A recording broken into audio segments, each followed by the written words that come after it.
5 hal yang harus kalian perhatikan ketika memilih job atau kerja di Jepang. Khususnya ini untuk pemagang dan Tokutegino.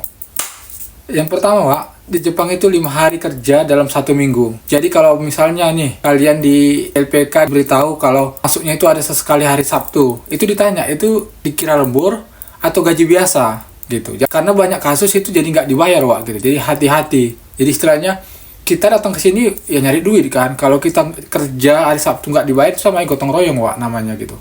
Jadi kalian harus kritis di situ supaya kalian tahu pemasukan kalian. Jadi perhatikan hal ini dan tanya sama TSK-nya dan sensei-nya yang memberi informasi sama kalian pada saat di LPK.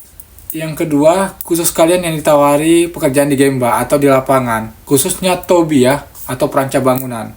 Kalau kalian fobia sama ketinggian, Wak, sebaiknya dihindari pekerjaan ini. Jangan ngerasa bisa-bisa aja gitu. Ditanya daijoubu, hai. Jangan, Wak. Dan juga kalian yang alergik terhadap musim dingin gitu. Ya, misalnya kayak gatal-gatal atau biduran. Nah, itu diperhatikan kalau kerja di Gemba. Karena di Gemba itu kan nanti ada 4 musim di Jepang. Pada saat musim dingin, kalau kalian punya alergi kayak biduran gitu, itu bisa berakhir fatal nanti dalam pekerjaan kalian. Jadi kalian nggak nyaman, bisa jadi kalian nggak bisa kerja gitu. Nah, jangan karena hal itu kalian di blacklist atau dipulangkan ke Indonesia. Jadi diperhatikan dengan sama pekerjaan itu. Tanya detailnya gimana nanti proses pekerjaan itu. Jadi bisa kalian pikirkan dengan kondisi badan kalian sesuai apa enggak gitu. Hati-hati sama hal ini dan tolong lebih kritis. Ketiga, kalau pihak LPK atau sensei kalian bilang kalau gaji kotornya 20 mang atau 20 juta menurut kurs hari ini. Nah, jangan senang dulu, Wak. Tanya potongannya itu berapa. Jadi gaji bersih kalian itu berapa yang bisa kalian terima. Karena banyak kasus gajinya 20 juta tapi potongannya sampai 8-9 juta. Jadi bayangkan kalian cuma dapat itu paling sekitar 11-12 juta. Nah, kalau saat ini, Wak, gaji segitu menurutku sih lumayan kecil, apalagi kalian yang pakai dana talangan. Nah, itu harus kalian cicil lagi ke LPK ke Indonesia. Itu sangat kecil, Wak. Jadi tanya dulu gaji 20 mang itu yang kotor itu potongannya berapa. Jadi berapa bersihnya yang bisa kalian terima gitu. Kalau rata-ratanya sih potongan itu sekitar normalnya ya menurutku 4-5 mang. Di atas itu sih udah lumayan mahal, apalagi untuk kensuse ya, gitu, atau pemagang.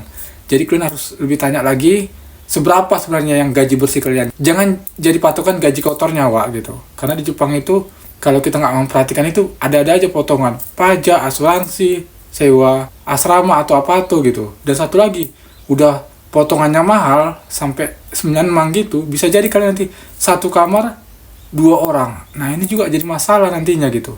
Udah sempit-sempitan, potongannya besar gitu. Jadi nggak akan nyaman buat kalian untuk bekerja nantinya. Jadi kalau bisa ditanya lebih kritis dan detail sama sensei atau LPK-nya. Oh ya, Wak, buat kalian yang pengen tanya-tanya, silahkan DM ke IG @ari9282_. Jangan DM ke TikTok. Dan satu lagi, jangan sebut namaku sensei. Kita ini kawan, Wak. Jadi nggak usah lah kalian bilang aku sensei atau apalah segala macam. Oke, Wak? Yang keempat, libur berbayar atau bisa disebut UQ. Itu kalian dapat apa enggak gitu. Biasanya itu, Wak, hitungannya 6 bulan pertama kita kerja dapat 10 hari libur. Jadi libur ini bisa kita gunakan pada saat kita sakit atau pengen izin pada saat hari kerja, dan itu dibayar, Wak, gitu. Jadi gaji kita tetap ada gitu. Itu namanya UQ. Nah, di sini apalagi anak kensuse itu biasanya agak ribet atau kadang ditutup-tutupi juga. Jadi kalian harus kritis juga tanya itu, dapat nggak UQ atau libur berbayar? Karena ini sangat penting nantinya, Wak, buat kalian nanti. Misalnya ini yang nggak bisa dihindari ya sakit gitu. Masa karena kalian sakit, UQ kalian ada tapi itu dimanfaatkan sama pihak perusahaan untuk tidak diberitahu sama kalian karena kalian nggak tahu, atau sama sekali memang nggak dikasih UQ gitu. Jadi kalian sakit, kalian nggak dibayar. Kan sayang gitu kan. Itu juga berarti kali, Wak, buat kita di Jepang ini. Apalagi buat kalian di tahun pertama yang masih penyesuaian iklim. Ada musim dingin lah, musim panas lah. Jadi kan masih penyesuaian sama kondisi tubuh kalian. Libur itu sangat kita butuhkan. Apalagi kalau misalnya kalian pengen janjian sama teman di hari Senin ke Selasa ke Rabu gitu. Misalnya nih. Nah, UQ itu bisa kita manfaatkan. Jadi usahakan kalian tanya hal ini biar kalian paham dulu ketika kalian masih di Indonesia tentang perusahaan tersebut gitu.